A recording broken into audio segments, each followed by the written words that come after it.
Hey guys, you're watching Halborn Splash Videos. I'm Arabdha, your host for the day, and today we have got Robert joining us from Karate Combat. First of all, welcome to the show, Robert, and please tell us a little bit about yourself. Great. Well, I started my career in finance. Spent about 10 years, worked at Goldman, a number of other companies, and then I went over to the more exciting operating side. About 10 years ago, I actually founded MedSec, which is the world leader today in medical device cybersecurity. So I'm familiar with cybersecurity, and that's why we chose the best in the business. And for the past 5 years, I've been doing something totally different. I've started Karate Combat. It's the world's top striking league, so it's similar to the UFC, but with no cage. That's how I describe it to new fans, and there's no grappling. So it's more excited and it's tailored to a younger audience. And it's really taken off. I've always been passionate about Web3, so I'm extremely excited about our Web3 plans. We think it's going to create a new space in the industry, and we're really excited for our token launch in May. Perfect. And you guys became the first premium sports league to adopt permissive Web3 IP models. So congrats on that as well. That's pretty massive. Yep, and I think the one thing that's important to set us aside from what a lot of other people are doing, you see a lot of DAOs, you see a lot of sports DAOs. What we're doing is completely different. We're going all the way. So we have a full Web3 native strategy that affects everything that we do. There's no other equity in the league. It's a league that's fully directed by an entirely Web3 native structure. So I have to take a few steps back because you just started with your own career journey and you said you went from medtech and now there is Karate Combat right now that you founded. So tell us, there is a story there. Tell us the inception story. How did that come about? Well, it was actually pretty interesting. So, while I was involved in the cybersecurity business, I didn't have as long a history as a lot of other people. As MedSec grew, we hired Justine Bones. She was the CSO of Dow Jones, Bloomberg. It's kind of time for me to move on and be an entrepreneur. I've always enjoyed, companies at the earlier stages. So that freed me up to look at other things. And I've always been a huge fan of combat sports, but everything I got was a knockoff of the UFC because UFC has been so successful. And I always thought that was challenging because all the best fighters are going to go to the UFC. And someone actually walked into my office for a totally different reason. They wanted money for a boxing promotion. And at the end of the meeting, they said, karate is a massive market. You could probably pay those guys professionally to fight full contact for the first time, and it would be the most exciting sport out there in combat sports. And no one's ever done it before. And karate is a massive sport worldwide with a massive following. And at first I said, that can't possibly be true. There's a professional sport for everything: car driving, bean bags, drones, you name it. A lot of stuff people don't even do. There's a sport. How can there not be a professional karate sport? And we looked into it, and there was a few reasons why, but there really wasn't. And karate is it's not a niche sport, it's massive. So, for instance, in the United States, between 2 and 5 million people practice MMA. Over 100 million people practice Shotokan, which is just one type of karate worldwide. So the basic thesis actually checked out. And there was a lot of work, there were a lot of business hurdles, but over the past 5 years, we've essentially used the sport of karate to create the world's top striking league. And we basically saw that simple vision that was laid out to us over 6 years ago at this point. Wow, that's quite a journey thus far. Well, we talked a lot about Karate Combat and how you came about that. Could you define it to us in a couple of sentences for somebody who is wanting to understand what it is for the first time? Karate Combat is the world's top striking league. That means that there's no wrestling. And from a high level, the culture, the way the league is presented, all of that is set up to attract a younger audience in an exciting manner, giving them the content that they want to see, but also the places they want to see it, and also with a level of interactivity that they demand that they don't get with traditional sports.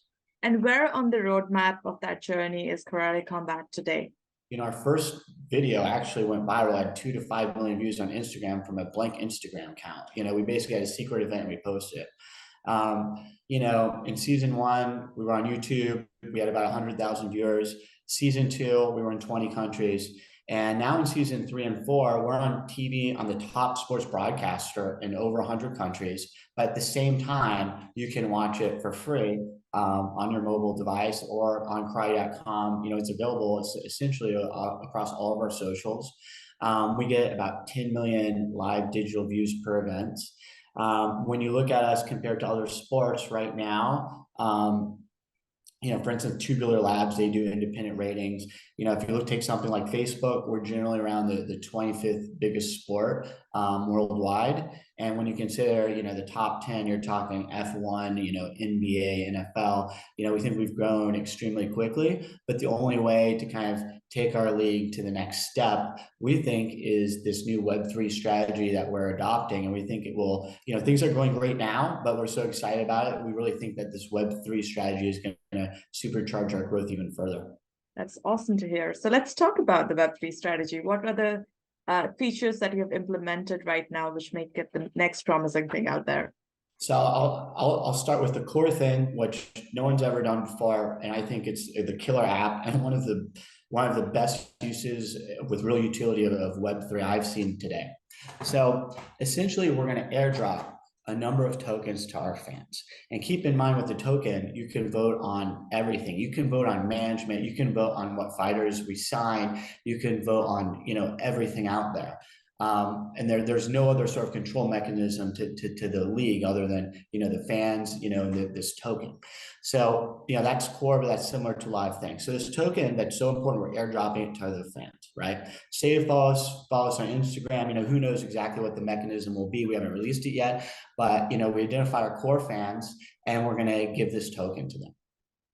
When they claim the token on our app, when a fight comes up, they can click on a fighter. If he wins, they get more tokens. If the fighter loses, they don't lose any of their tokens. And the first question is, well, how are we paying them out? Well, we've set aside a pre-defined pool of tokens to pay out the winners.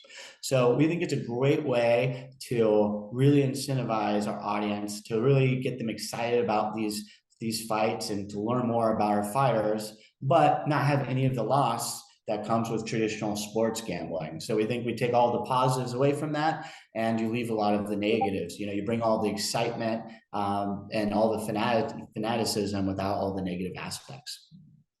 And that's so massive that you've managed to include the audience into the decision-making of the games itself through the tokens, and definitely looking forward to that. So when is the airdrop happening? So our token will launch May 14th. We're going to have a major event May 20th, coincidentally in Miami, after Bitcoin Miami, although we're unassociated with the Right. official event. We're co-locating.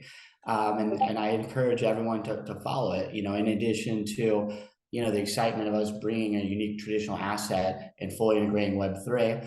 I think if what we do works, I think it has a potential to create a new space within Web3. And I think if we're successful, you'll see a number of other, larger traditional companies, follow us either in a similar manner or do a modification of what we're doing. Sounds great, and looking forward to all of that. So Robert, what has been your security strategy thus far? And why did you go ahead with a cybersecurity partner such as Halborn? Right now, from a security perspective, we always try to have our developers keep it top of mind.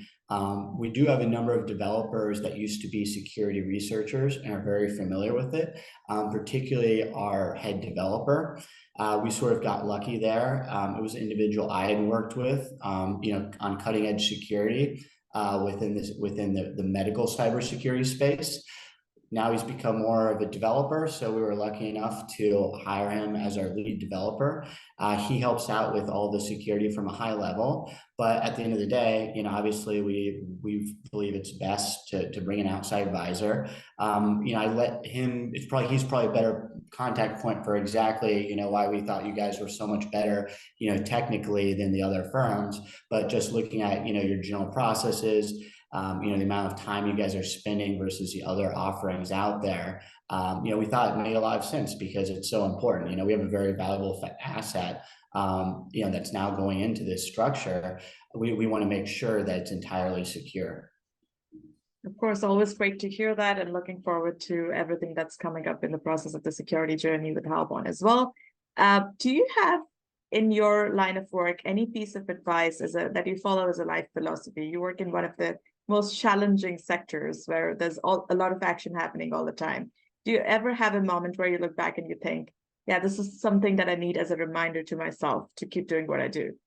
I think the biggest thing is I've always worked in areas that, one, I enjoyed, and two, were quite interesting.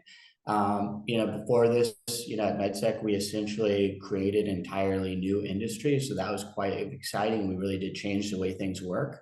And what we're doing now is more similar to something I've enjoyed as a hobby, but it's also, the most important thing I do in my life as well. So it's really exciting having those two things combined. At the end of the day, I have to admit, I feel pretty lucky when, the most important thing is showing up to one of the most exciting events I've ever been to, and making sure it runs properly. I'm not going to lie, in the first, gosh, we're up to almost 40 events now. 1 through 10 were extremely stressful. It's still stressful, but I've enjoyed that the team has gotten to the place where it is, where there's, I don't think we're going to blow up on event 40. We're pretty good at what we do now, and it makes the events a lot more fun on my end without, sort of the nerve-wracking risk. But at the end of the day, I think it's just doing the types of things you love, makes it a lot easier. I get frustrated sometimes, but I never really look back and I'm like, oh, I should have done this. It's fun enough every day where, it's exciting to come to work, and, everyone we work with is really excited about it as well. It's a fun industry. A lot of people want to be a part of it for obvious reasons. And I think that creates a great culture. And it really reduces, honestly, the amount of times I even think, oh no, I have to deal with all this work and all these issues to get through them. So.